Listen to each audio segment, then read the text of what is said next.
네, 국민의힘 공천관리위가 조금 전 추가 공천 심사 결과를 발표했죠. 앞서 전해드린 것처럼 박민식 전 장관은 강서울에 우선 추천이 됐고요. 김영주 국회 부의장, 민주당 하위 20% 평가에 반발해서 탈당을 한 뒤 국민의힘에 입당을 했죠. 앞서 제가 컷오프라고 했는데 정정을 하겠습니다. 하위 20% 평가에 반발해서 탈당을 한 김영주 국회 부의장은 영등포갑에 우선 추천됐습니다. 취재기자가 연결돼 있습니다. 나혜인 기자. 네, 국회입니다. 네, 조금 전에 발표된 국민의힘 공천 발표 내용부터 좀 정리를 해볼까요? 네, 국민의힘 공천관리위는 미결정 지역 30여 곳 가운데 조금 전에 4곳의 후보를 추가로 확정했고 4개 선거구에서는 경선을 치르기로 했습니다. 먼저 강세 지역인 서울 서초을에 현역 박성중 의원 대신 신동욱 전 TV조선 앵커를 단수 공천했습니다. 서울 현역 의원 가운데 공천을 신청했지만 다른 후보가 단수 추천을 받은 건 처음입니다. 정영환 공천관리위원장은 박성중 의원이 수도권 다른 험지에 출마 의사를 밝혔다고 전했습니다. 또 어제 민주당에서 여당으로 당적을 옮긴 김영주 의원과 당에서 험지 출마 요청을 받은 박민식 전 국가보훈부 장관은 예상대로 각각 서울 영등포 갑과 강서 을에 전략 공천됐습니다. 사선 이명수 의원이 불출마를 선언한 충남 아산갑에는 김영석 전 해양수산부 장관이 단수 공천됐습니다.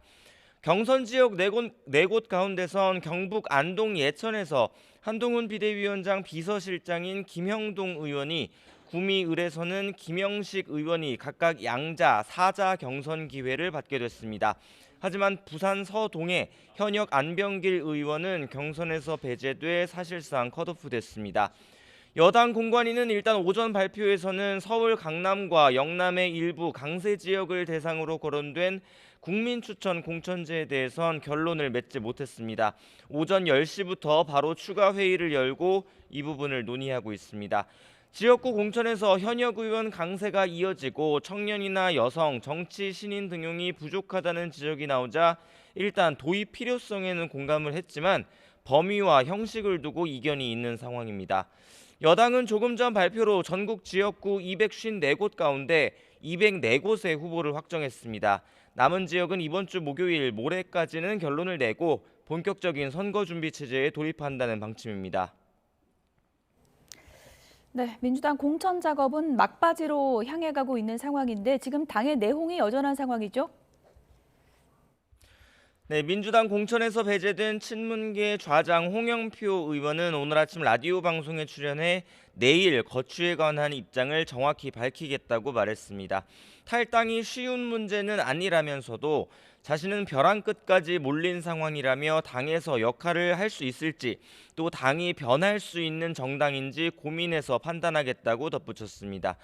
어제 문재인 전 대통령과의 비공개 만남 내용은 구체적으로 말하지 않았지만 현재 당내 공천 상황을 우려하는 취지에 공감하고 또 앞으로 행보를 응원하는 덕담을 들었다고 했습니다.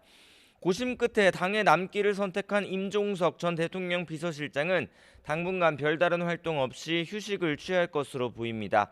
임 전 실장과 가까운 인사는 아침 YTN과 통화에서 건강이 좋지 않아서 임 전 실장이 일단 쉬어야 하는 상황이라고 전했습니다. 당의 선거운동을 돕는 것도 힘들지 않겠느냐며 당과 논의할 만한 것도 현재로서는 없다고 말했습니다. 임 전 실장의 잔류에도 민주당 내 공천을 둘러싼 내홍의 불씨는 여전해 보입니다. 특히 전남 순천, 광양, 곡성, 구례을 지역에서 현역 서동용 의원이 컷오프되고 권향엽 전 청와대 균형인사 비서관이 전략 공천된 것을 두고 잡음이 일고 있습니다.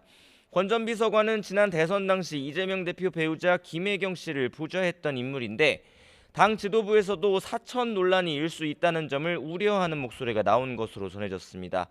공천에서 배제된 서 의원은 재심을 신청했지만 당 재심위원회는 일단 전략지역구는 재심위가 논의할 사안이 아니란 입장입니다.